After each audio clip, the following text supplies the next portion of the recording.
Elles sont en train de briser un tabou. Ces coiffeuses sans papier du quartier parisien de Château-d'Eau se rebellent et occupent leur salon de plusieurs étages du 57 boulevard de Strasbourg.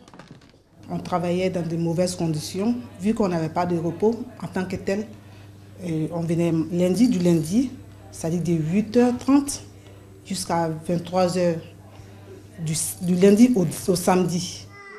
Ces employés viennent de Côte d'Ivoire, du Nigeria ou encore de Guinée. Elles n'étaient payées pas plus de 400 € par mois. Ça a commencé parce que déjà on était là 1 mois, 2 mois, on n'était pas payés. Et à chaque fois on réclamait les salaires, c'était des problèmes.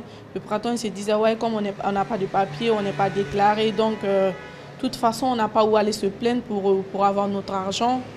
Grâce à leur grève, elles obtiennent des contrats de travail. Mais tout de suite après, en juillet, le gérant dépose le bilan.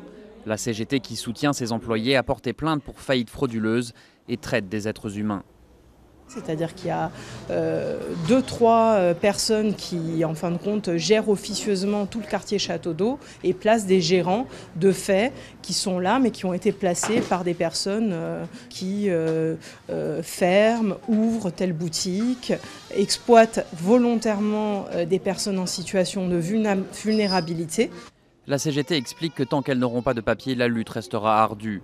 Pour l'heure, les employés rebelles sont très mal vus par les autres gérants. Et les patrons, ils se moquent de nous, ils nous intriguent un peu comme quoi, disant qu'il n'y a plus personne qui va nous prendre sur le boulevard.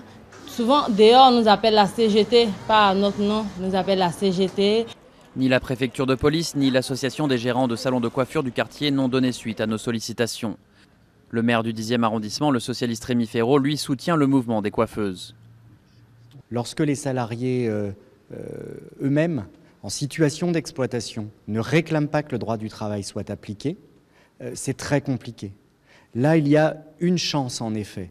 Si elle n'est pas saisie, et notamment par la justice, on aura loupé quelque chose. Les coiffeuses du 57 boulevard de Strasbourg affirment que si elles perdent cette lutte pour obtenir des indemnités et des papiers, cela enverra un signal catastrophique pour les travailleurs du quartier et bien au-delà.